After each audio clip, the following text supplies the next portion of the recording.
한마디로 협상은 삶 그 자체다. 협상을 더 편안하게 느끼고 자신감이 커질수록, 그리고 자신의 가치에 대한 믿음이 클수록 더 만족스러운 삶을 살게 된다.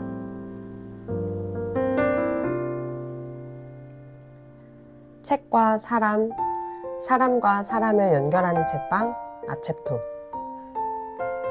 안녕하세요. 연결하는 책방, 책방지기 나은입니다. 오늘은 한낮의 책 처방이라는 고민 상담을 하는 코너를 하나 가지고 와봤어요. 실제로 책을 읽을 때 저한테 이제 고민이 있을 때 이런 고민에 어떤 책을 읽으면 좋냐라고 물어보시는 분들이 굉장히 많거든요. 그래서 제가 정말 저와 동갑내기에 재밌는 그리고 매력적인 친구를 알게 됐는데 이분이랑 이 책에 대한 이야기 그리고 이제 고민 상담 이야기를 해보면 너무 좋겠다 싶은 거예요. 대화를 해봤을 때. 그래서 같이 좀 의기투합을 해서 우리가 같이 고민 상담 겸 책 처방을 해보자 이야기를 나눴고 이렇게 같이 하게 됐습니다. 오늘 저와 그리고 앞으로 한낮의 책 처방이라는 코너를 통해서 고민 상담 책 처방을 해주실 도하님을 소개할게요. 안녕하세요, 도하님. 안녕하세요. 네, 반갑습니다. 반갑습니다. 저는 한낮의 밤이라는 도하님의 공간에 와 있는데 여기 성수동에 있죠. 네, 저는 지금 성수동에서 한낮의 밤이라는 와인바를 운영하고 있고요. 네, 그 도하님에 대해서 저는 그래도 좀 이야기를 나눠서 알고 있지만 들으시는 분들은 좀 처음이잖아요. 그래서 어디서 뭐 하시던 분인지 그리고 와인바에 신기한 게 책이 막 있어요. 네, 그래서 저는 좀 궁금했어요. 책도 있는 와인바가 많진 않잖아요. 그래서 좀 도하님에 대해서 조금만 더 들려주시면 좋을 것 같아요. 제가 이제 와인바를 하고 있다 보니까 이제 뭐 동종 업계에 있었는지 궁금해 하시는 분들이 좀 많은데, 저는 이전에는 스타트업에서 채용 담당으로 인사팀에서 일을 했었고요. 책과 와인에 이제 둘 다 관심이 있어서 굉장히 이제 처음에는 이제 투잡으로 시작을 해서 어떻게 보면 좀 생각 없이 가게를 시작을 해버려서 그거를 책임지며 지금 살고 있는 상황이고요. 되게 저는 진짜 놀랐어요. 왜냐면 처음에 저도 와인바 하고 계신다고 해서 뭔가 이쪽 업계에 막 소믈리에 뭐 이렇게 자격증을 따고 되게 와인에 막 진심이어서 막 오랜 시간 와인 업계에 계셨던 왠지 그런 괜히 상상을 해보잖아요. 근데 스타트업에서 채용 담당을 하셨었다고 하니까 그러니까 채용이면 약간 HR 파트에 속해 있는 건가요? 네. 인사 저는 관리 이런 쪽인가요? 인사팀에서 팀에서. 그 채용 담당 업무를 했었고요. 이제 제너럴한 업무도 조금씩 이제 하기는 했는데, 스타트업에서 좀 일하기 전에는 헤드헌팅으로도 몇 년 정도 일을 했었어요. 그래서 채용 쪽으로만 계속 좀 이제 스페셜티를 가지고 오다가, 작년에 스타트업들이 많이 힘들었었잖아요. 그쵸. 구조조정을 하는 와중에 저도 같이 구조조정이 돼서 참 이런 게 비슷해서 진짜 놀랐어요. 저도 아챕토 준비하면서 병행을 해볼까라는 발칙한 되게 말도 안 되는 상상을 하면서 시작을 했는데 정말 신기하게도 준비하는 과정에 구조조정을 당했거든요. 스타트업을 다니다가. 근데 이게 뭔가 성과가 떨어져서라든지 이런 거를 다 떠나서 그런 문제가 전혀 아닌 상황에서 정말 진짜 회사들이 투자를 못 받아서 힘들어지다 보니까 인력을 줄여야 해서 맞아. 어쩔 수 없는 상황에 좀 그렇게 되다 보니까, 어떻게 보면 그때 이직을 했어도 좋았겠지만 내가 이직할 직장을 이미 만들어 놓은 상태로 맞네. 구조조정이 된 거나 마찬가지예요. 그래서 그쵸. 내 직장을 내가 만든 셈이다. 저는 좀 요즘에는 그런 생각이 들더라고요. 그러네요. 근데 왜 하고 많은 다양한 만들 수 있는 직장이 있잖아요. 근데 어떻게 와인바를 그것도 이 성수동에 하시게 된 건지도 좀 가볍게 이야기 들려주시면 좋을 것 같아요.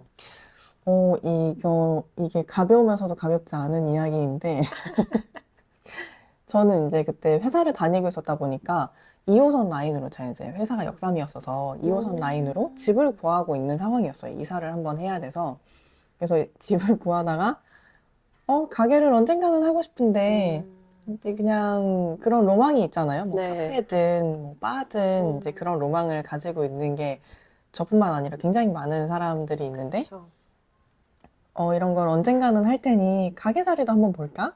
하고 그냥 정말 가볍게 구경을 했다가 그 괜찮은 매물이 있어서 좀 좋은 가격대를 발견을 해서 고민을 하다 지른 거죠. 들어오는 월급이 있으니 이거를 취미처럼 해보자. 어떻게든 월세는 내겠지. 네, 뭐 제로섬이 되더라도 네. 플러스 마이너스 제로 정도는 할 수 있겠지 하는 생각으로 했는데 이제 마이너스였고 제로 맞추기도 쉽지가 않더라고요. 그쵸. 네, 그래서 이제 퇴사를 하고 나서는 좀 계속 이제 가게에 집중을 하면서 이제는 플러스로 계속 바꿔나가고 있는 중이고요. 그렇군요. 네, 이제 오프라인 장사라는 것이 뭐 온라인도 마찬가지겠지만 정말 쉽지가 않다. 그쵸. 남의 돈을 받는 것이 정말 어렵다. 네, 쉽지 라는 않다. 네. 것을 매번 배우고 있습니다. 네. 네. 그러니까 되게 신기한 게 저도 회사 역삼이었거든요. 마지막 회사가. 역삼에 무슨 저주가. 무슨 역삼에 있는 스타트업들에게 무슨 일이 일어난 건지. 정말 다 힘들었죠. 그러니까요. 네. 그래서 저도 이제 뭐 지금은 웃으면서 얘기할 수 있지만 그때는 좀 많이 슬펐고 좀 많이 마음이 아팠는데 나는 그래도 그만둘 생각이 없었는데. 그쵸. 나는 최소 1년에서 3년은 열심히 일해볼 생각이었거든요. 저도 3년까지 봤거든요. 근데 1년을 못 채우고 그러니까요. 회사가 그렇게 돼가지고. 네.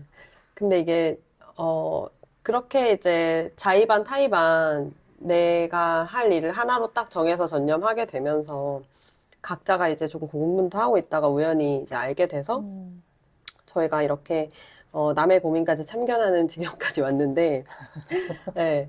근데 좀 저는 기대가 되는 게 이렇게 대화를 그래도 좀 안지 오래 안 됐는데 많이 나눴잖아요, 저희가. 맞아요. 되게 재밌었죠. 네, 그래서 이 대화를 뭔가 우리 둘만 나누고 말기가 아까울 정도로 나름 되게 스스로 재밌다고 계속 느껴지는 거예요. 맞아요. 그래서 그리고 또 둘 다 되게 이성적인 성향들이잖아요. 네, 완전 T 성향들이어가지고 좀 그런 부분도 좀 재밌게 서로 그냥 편하게 해볼 수 있겠다 싶었고 오늘 제가 그래서 이제 우리가 처음으로 어떤 이야기를 나누면 좋을까 생각을 하다가 제가 갔던 어떤 네트워킹 모임에서 고민을 나눠주셨던 분의 사연을 익명으로 좀 가져와 봤어요. 자세한 회사 이름이나 이런 거는 말씀은 못 드리지만 엔터테인먼트 업계에서 일하고 계신 프리랜서 분의 사연입니다. 근데 이분은 프리랜서긴 한데 그 회사에서 일을 정기적으로 계약 형태로 받는 리테이너 베이스의 일을 하고 계시더라고요. 근데 그 일이 너무 과중한 거예요. 그래서 이거를 좀 줄이려고 하고 좀 조율을 해보고 싶은데 좀처럼 이 굉장히 강한 캐릭터의 대표님과 일을 하다 보니 중간에 매개가 없이 다이렉트로 커뮤니케이션도 하시고 일을 또 하시는데 굉장히 일이 많으시더라고요. 뭐 예를 들면은 그 매니지먼트에서 이렇게 다루는 인물들을 케어하는 업무는 기본이고 그거에 플러스로 이제 그 아티스트들의 홍보를 또 하는 컨텐츠들을 만드는 홍보팀 일까지도 같이 겸하고 계신데 그게 뭐 하루에 뭐 포스팅도 뭐 10개 이상씩 올려야 되고 그러면서 매니지먼트 일도 해야 되고 근데 수시로 카톡 지옥과 그 전화 지옥에 갇혀서 지내신다는 거예요. 그래서 그런 게 이제 너무 힘든데 심지어 그분의 커뮤니케이션 성향은 또 엄청 하드코어셔가지고 뭐 욕설이나 샤우팅이나 뭐 그런 게 좀 거침없이 막 나오는 편이라고 하고 그래서 힘든데 이분이 이제 그러면 그만두면 되지 않냐 하는데 이제 그만두기에는 지금 일을 너무 좋아하고 계신 거예요. 그래서 이제 그런 부분을 어떻게 하면 좋을지 고민을 주셨었어요. 네. 그래서 이 얘기를 우리 연결하는 책방 구독자분들과 혹은 또 도아님과 이야기 나눠보면 좋겠다. 들어보시면 어떠세요? 저는 일단 들었을 때는 이분이 일에 정말 애정이 크구나 그런 생각이 들었고, 물론 그 상황에서 도망쳐야 되는 게 정말 이제 사실은 첫 번째가 맞기는 한데, 네. 그분도 알고 있다고 생각을 해요. 그러니까 알고 있는 거를 추가를 해서 사실은 생각을 해보자면, 그 사람은 그러면 그걸 왜 포기하지 못할까가 중요한 문제인데, 그럼 이제 첫 번째로는 배울 것이 아직 많아서 라는 게 있을 거고, 두 번째로는 이걸 내가 포기했을 때 이제 상황에 대한 두려움이 있을 것 같아요. 근데 첫 번째는 배울 게 많다는 것도 착각일 수 있고, 그 두 번째로 내가 이 일을 버렸을 때 오는 상황에 대한 두려움도 착각일 수 있다고 생각을 해요. 그래서 지금 이 상황에 대해서 확실하게 보는 게 필요하고, 이분이 직원도 아니고, 사실 직원도 그런 식으로 다뤄주면 안 되지만, 심지어 프리랜서잖아요. 그러면 본인의 그 리더십을 지금 되찾아와야 하는데, 나의 주체성을, 내가 가져야 할 리더로서의 자질을 그냥 남한테 다 이제 내주었기 때문에 휘둘리는 거라고 생각을 해서, 근데 이분도 휘둘리고 싶어서 휘둘리는 건 아닐 거잖아요. 그쵸. 들어보면 문제의식은 있긴 하시니까 얘기를 하셨을 거예요. 그렇게 네. 모르는 사람들 앞에서 얘기하기까지도 본인이 인지를 했기 때문에 꺼낼 수 있었을 거 아니에요. 근데 어떻게 헤쳐나가야 할지가 너무 막막하시다고 했던 포인트는 내 상황을 객관적으로 인지하고 뭔가 이렇게 타개해 나가려면 충분히 숙고도 하고 내가 협상을 해야 되나? 뭐 이렇게 제안을 해봐야 되나? 생각도 하고 막 공부도 해보고 이 상황에 대한 파악을 하려면 좀 주변 조사도 좀 해봐야 될 텐데 여력이 안 생긴다는 거죠. 마음으로든 시간적으로든. 그래서 그것도 되게 힘들다고 하셨었어요. 굉장히 어려운 부분 중에 하나기는 해요. 그리고 이제 저도 인사팀의 경험을 이제 생각해보면, 네. 일이 너무 바쁘면 사람들이 이직을 못 하고요. 맞아. 일이 조금 이제 끝나갈 때, 일하는 게 좀 거지 같잖아. 라는 생각이 문득 들면, 그때 이직을 많이 하거든요. 오히려. 그러니까 시간을 많이 주면 줄수록 사실은 딴 생각. 퇴사율은 높아질 수밖에 없는 그렇군요. 게 있어요. 이거는 뭐 공식적인 어떤 연구 결과는 아니고 제가 아니지만. 그냥 이제 네. 내가 피부로 느꼈던 그런 부분들인데, 이 경우에는 저는 그 이제 일을 이제 시키는 분이 일부러 일을 못 그만두라고 그렇게 하는 건 아니겠지만, 일을 시키는 입장에서는 최대한도로 뽑아내는 게 맞아요. 그게 이제 그 사람의 일인 거고, 그리고 일을 하는 입장에서는 일을 덜 받고 그 돈을 더 받는 게 본인의 일인 거죠. 어떻게 보면은 이 고민을 이야기하신 분은 자기의 일을 어떻게 보면 조금 놔버렸기 때문에 이렇게 된 상황이기는 해요. 프리랜서가 된다는 건, 뭐 그냥 직장인도 마찬가지긴 하지만, 프리랜서가 된다는 건 자기의 이 일에 대한 어떤 협상하는 그 포션이 굉장히 많이 들어가 있는 거잖아요. 네. 본인에 대한 마케팅도 해야 되는 거고, 일을 어떻게 받아올지, 이런 이제 뭐 가격 책정을 어떻게 할지, 그런 협상도 굉장히 잘 해야지 돈을 잘 벌고 일을 잘하는 프리랜서가 될 수 있는 건데, 지금 그 부분들을 어떻게 보면 다 이제 내려놓고 시키는 일을 다 이제 받아버리다 보니까 이런 상황이 와버리게 된 거죠. 사실은 일을 정말 잘하시는 분이기 때문에 거기에 묶여 있는 것일 거고. 맞아. 일을 이분이 못 하셨다면 별로 그 조직에 필요한 분이 아니었으면 적당한 핑계를 대서 아마 이렇게 금방 쳐냈을 거예요, 맞아요. 대표가. 네.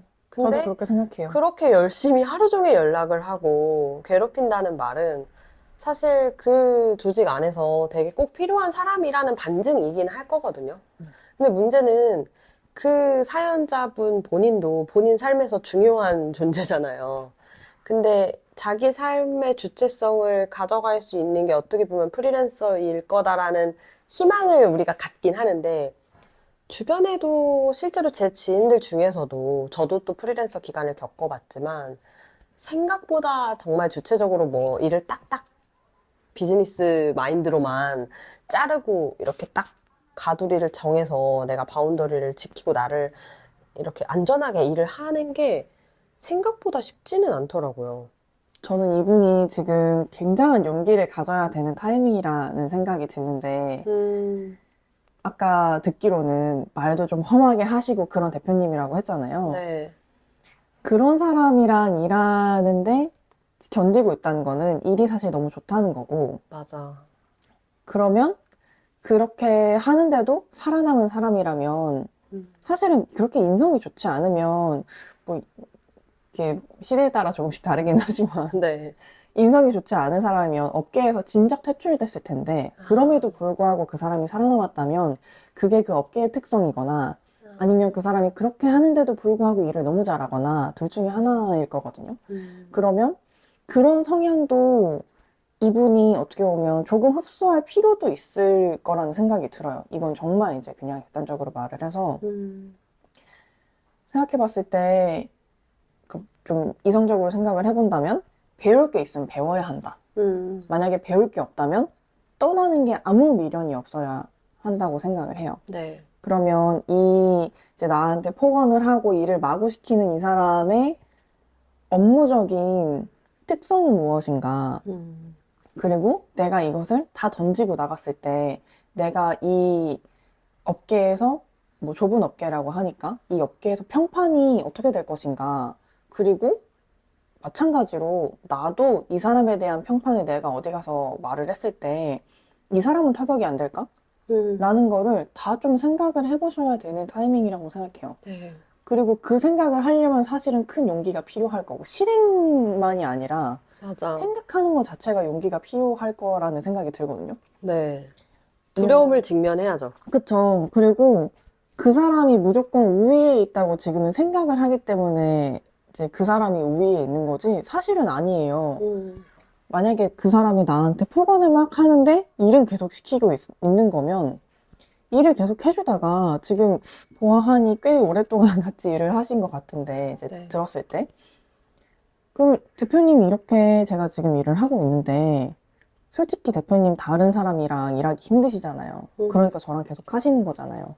라고 말을 해도 아무 끌릴 게 없을 거라고 저는 생각을 해요. 지금 상황만 봤을 네, 때는. 상황으로 들었을 때는. 근데 이런 얘기를 물론 하기가 힘들죠. 그쵸. 물론 너무너무 힘들죠. 네. 근데 이런 얘기를 내가 죽이 되든 밥이 되든 정말 상황이 어떻게 되든 일단 해야겠다라는 생각이 들었다면 했을 때 저는 정말 큰 파급 효과가 있을 거라고 생각을 해요. 그 상대방이 근데 맞아 라고 생각할 수 있을 것 같거든요. 네. 왜냐면 본인도 알 거예요. 본인이 그런 성격인 거를 이렇게 일을 해야 나는 맞는데 이렇게 일하는 나와 대부분의 사람들이 안 맞았을 거잖아요. 그쵸. 이걸 누가 견뎌주겠어요. 근데 이 사람이 견뎌주고 있잖아요. 속으로는 사실은 고마울 수도 있을 거라고 생각하거든요. 네. 약간 그 대표님은 제가 이렇게 얼핏 더 추가적인 에피소드를 들었을 때는 애착을 갖고 계신 느낌이었어요. 그리고 이미 되게 그 사연자분을 되게 의지하고 좀 의존하는 수준까지 가 있지 않을까. 저는 그렇게 상상을 했던 게, 저는 이제 뭐 프리랜서로 이런 경험을 겪은 건 아닌데, 제가 에이전시에서 일을 오래 했어요. 그러면 자연스럽게 리테이너 베이스로 계약을 따내는 경우들이 있거든요.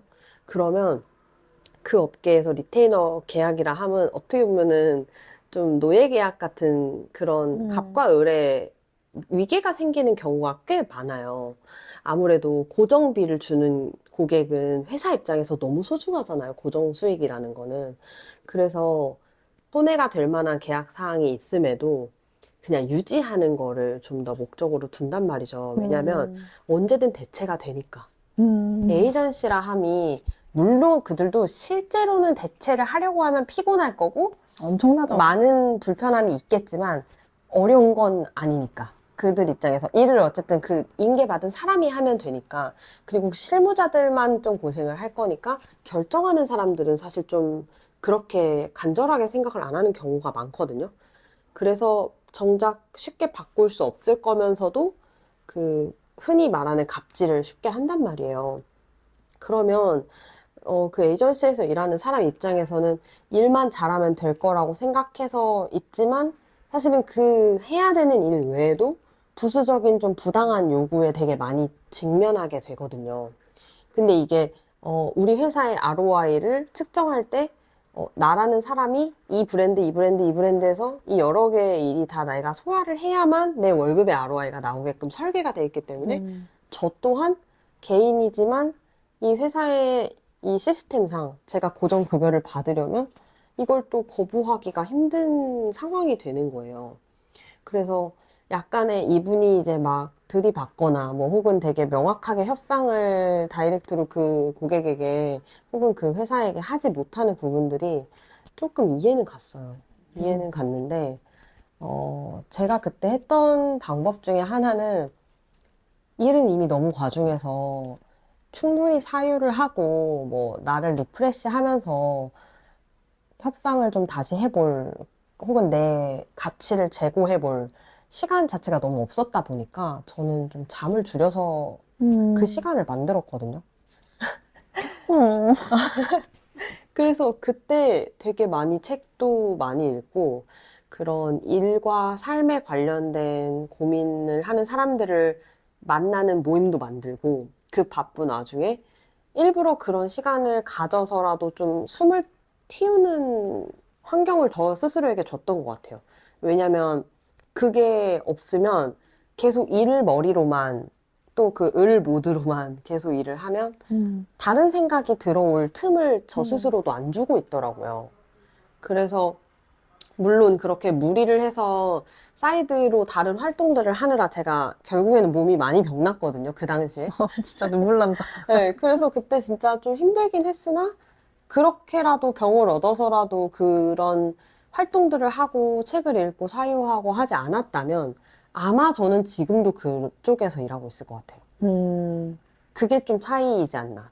그때 저에게 스스로 느꼈던 건, 아, 나는 이대로 계속 일할 순 없다 였거든요.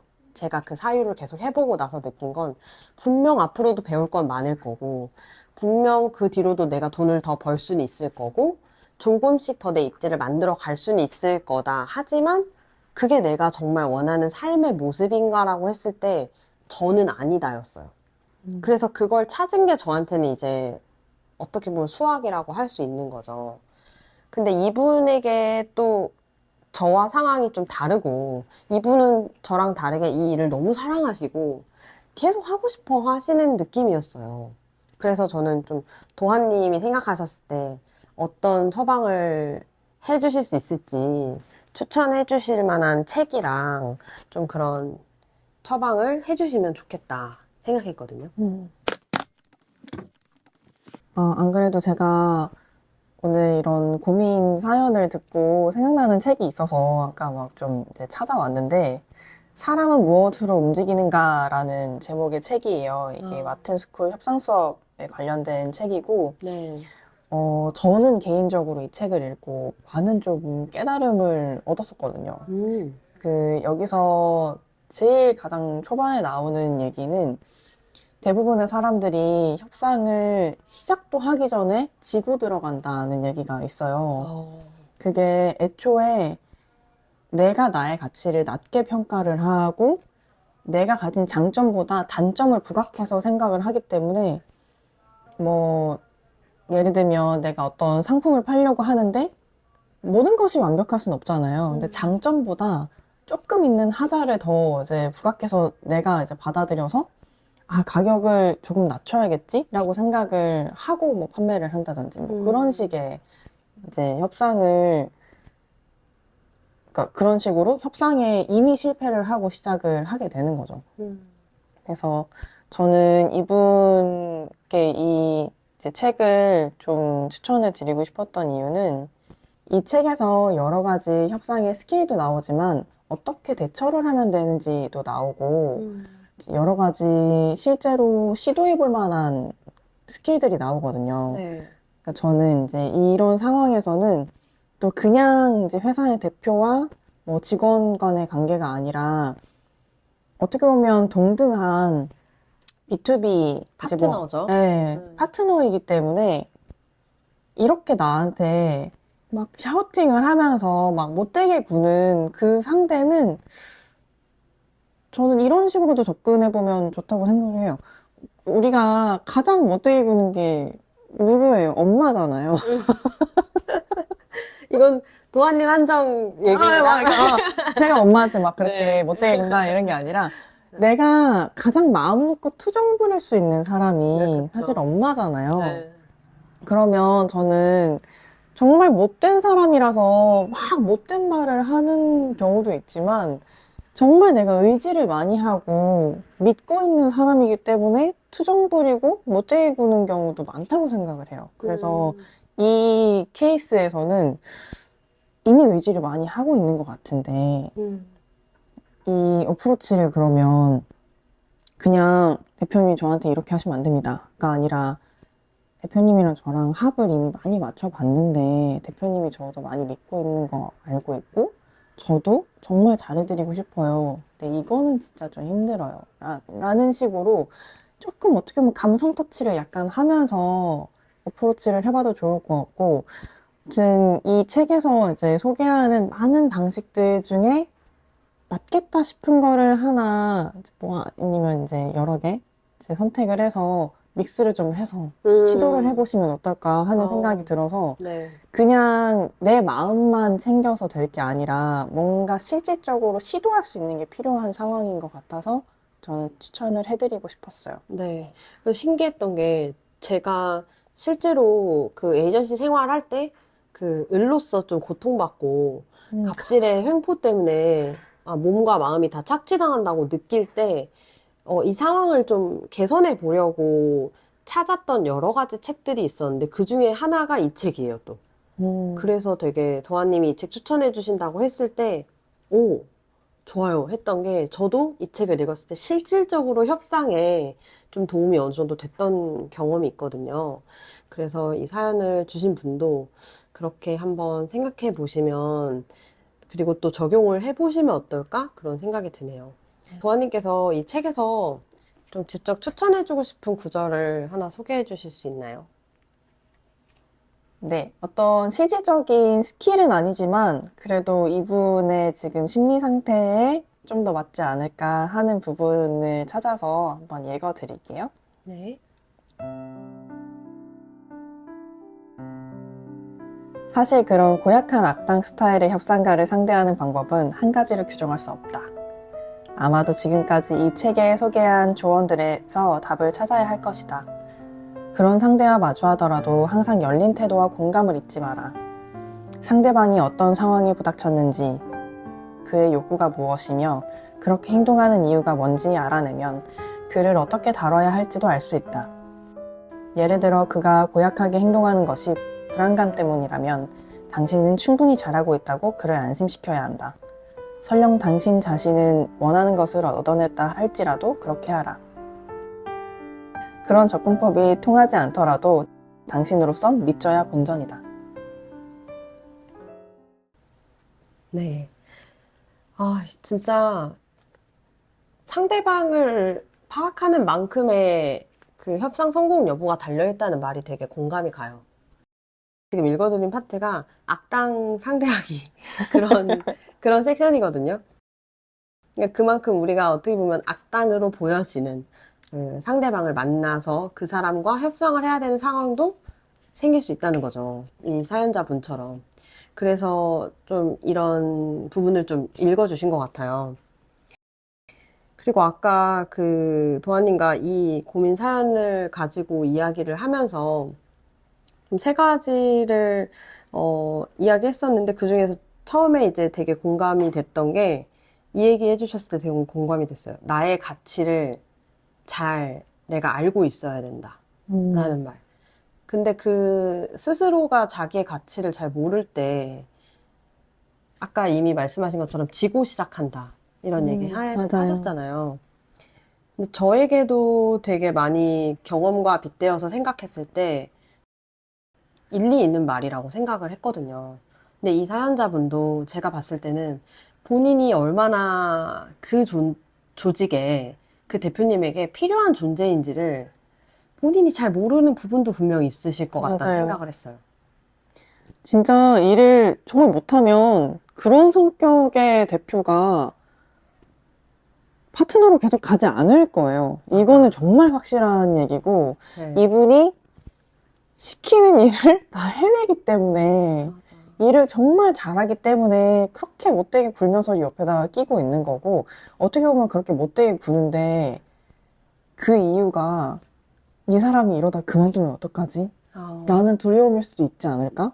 라는 생각이 들어요. 악당으로 되는 게 네, 그러니까 그 사람도 스스로 인지를 못할 뿐. 네, 그거를 제대로 모르지 않을까 하는 생각이 들어요. 내가 실제로 얻고 싶은 건 사랑임에도 불구하고 투덜대고 투정 부리고 이 사람을 점점 계속 밀어내는 그런 이제 행동을 하는 경우들도 있잖아요. 네.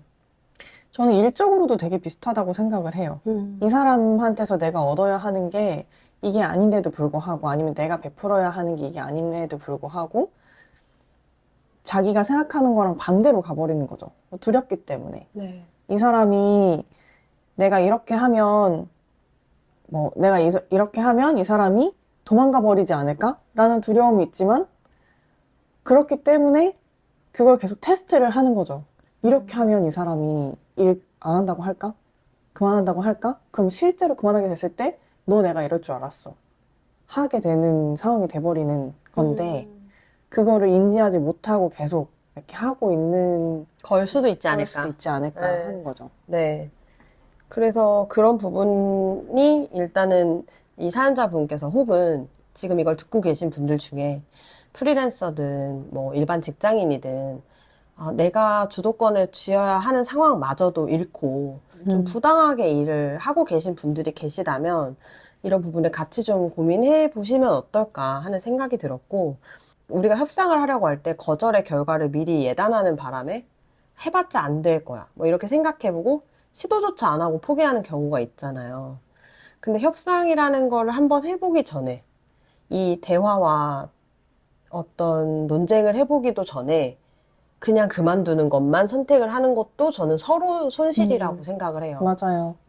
사실은 더 좋은 방향으로 발전할 수도 있는 건데 네. 지금 이 사람의 현재 상태가 나한테 좋지 않기 때문에 다 포기해야 한다. 근데 그 포기하는 것 자체가 싫으니까 지금 이제 포기를 못 하고 있는 거고 그러면 이제 더 나은 선택지가 있을지 알아볼 필요가 충분히 있는 거죠. 그럴 만한 가치가 있는 거죠. 그쵸. 그리고 어떻게 보면 연애도 그렇고 일도 그렇고 아니라는 걸 느꼈을 때 내가 최선을 다해서 이것저것 방법을 시도해 보고 나서 그 다음에 포기를 하면 진짜 미련이 없거든요. 그러면 정말 개운하게 내가 모든 걸 다 해봤지만 아니었던 거구나 하고 본인이 스스로 당당하게 뒤돌아설 수가 있을 것 같아요. 저도 좀 그랬던 것 같거든요. 할 수 있는 제안을 다 해보는 거예요. 윗분들께. 혹은 내 일을 주는 사람에게. 나는 이건 이런 것 같다. 혹은 이런 식으로 바꿔볼 순 없겠냐. 내 상황이 이게 부당하다고 느끼는데 이거 조율해 줄 순 없겠냐. 계속 시도해보는 거죠. 그게 먹히든 안 먹히든. 그건 그 사람의 결정이고 그 사람의 몫이니까 제가 할 수 있는 건 저의 상황을 최대한 투명하게 계속 알리고 제 몫을 제가 감당했다는 걸 증명해내고 그럼에도 이게 지금 좀 페이가 됐든 시간이 됐든 업무 양이 됐든 뭔가가 아직 안 맞다 라는 거를 조금은 더 해볼 만큼 싸워보고 그런 다음에도 안 된다 하면 진짜 편하게 마음 편히 오히려 고민을 상담을 할 필요도 없이 놓으실 수 있을 것 같거든요. 맞아요. 그래서 우선은 한 번이라도 좀 협상이든 그게 갈등을 빚어내는 싸움이 되더라도 좀 부딪혀 보셨으면 좋겠습니다. 근데 저는 이 경우에는 진짜 완전 막, 저한테 어떻게 그러세요? 막 이렇게 이제 들이받는 것보다 약간 진짜 어르고 달래는 느낌으로 접근해보는 거를 것도? 저는 추천드리고 싶어요. 오, 왜냐면 네. 그런 성격에 진짜 왁 하고 이제 그 방어 본능이 튀어나올 것 같다는 생각이 들거든요. 네. 애초에 이 긴장도나 그런 불안감이 굉장히 높은 사람일 거라는 생각이 들어서 그 이제 대표라는 분이 고민 상담하신 분 말고 그러면 그런 사람한테는 당신이 잘못했다라는 말을 하는 순간 방어 본능이 튀어나올 것 같아서 이게 좀 되게 부드럽게 나 사실 좀 힘들어 하는 느낌으로 먼저 접근을 다가가서. 해보시면 네. 좋지 않을까 싶어요. 그래서 진짜 뭐 어떻게 보면 제가 이만큼 지금까지 일을 했는데 사실은 내가 받는 돈보다 훨씬 일을 많이 해준 거고 이거 나 이제 절반밖에 못 하니까 다른 사람을 좀 이제 같이 쓰시라 뭐 한다든지 그렇게 해서 이제 해보면 정말 100% 확률로 마음에 안 들 거거든요. 그 새로운 사람이. 아, 그러면 이제 그거 봐라. 내가 더 잘하지. 사실은 나 돈 더 받아야 되는 거야. 다른 데서는 2명이 해야 되는 일이야. 이런 식으로 좀 협의를 하셔도 될 것 같고, 네. 뭐, 혹은 좀 아예 이제 그 일을 그만두더라도, 뭐 이런저런 시도를 해보고, 떠날 때, 네가 손해지. 할 수 있으실 것 같아요. 그래서 네. 저는 좀 완전 평판도 그러니까 그 업계에서의 평판도 지금 중요한 상황이니까 되게 조심스럽게 살살 막 이렇게 막 조심스럽게 말을 못하고 막 이런 게 아니라 되게 이제 살살 어르듯이 네. 하면 좋겠다. 그러니까 이게 오해를 하지 않으셨으면 좋겠는 게 사연자님이 엎드리는 자세로 가라는 건 절대 아니고 전혀 아니에요. 그리고 무조건 다 받아주는 톤으로 가라는 것도 아니고 먼저 일단 이 사람이 방어 기제가 나오기 시작하면 정상적인 대화가 안 되는 분일 수 있으니 그거를 자극해서 비판부터 시작하기보다는 뭐 이 사람의 고충을 먼저 헤아려 주는 대화로 시작하거나 이 상대방의 니즈를 먼저 캐치하신 후에 그 마음이 좀 누그러졌다 싶을 때의 요건을 꺼내시는 것도 방법일 수 있을 것 같다. 뭐 이런 정도로 이해할 수 있을 것 같고 아마 이제 추천해 드린 책을 또 읽어보시면 그리고 또 그 책을 읽으면서 지금 처한 상황을 누구보다 사실 본인이 가장 잘 아실 수 있을 거거든요. 그거를 좀 파악해 보시면서 답을 찾아 나가시면 좋지 않을까 생각해 봅니다. 네.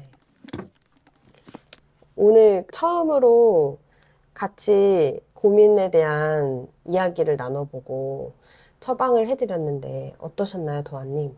저는 재밌었다고 해도 되는지 모르겠는데 그래도 정말 저는 나름 즐거운 시간이었고 네, 이 사연자분께 정말 도움이 됐으면 좋겠네요. 그쵸. 얼마나 힘드실까. 맞아요. 되게 고민이 많으시고 지금 고생을 하고 계실 것 같아서 네, 또 오지랖이 엄청 발동이 돼가지고 맞아요. 저희가 둘 다 보니까 공통점이 오지랖이 넓더라고요.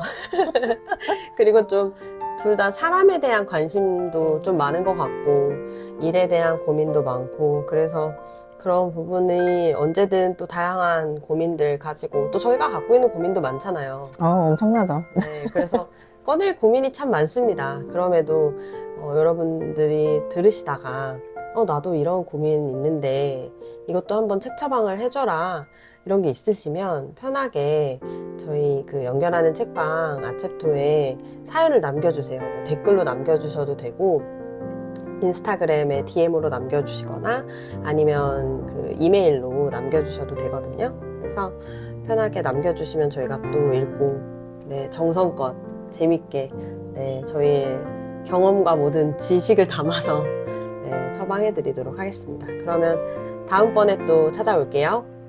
안녕. 안녕.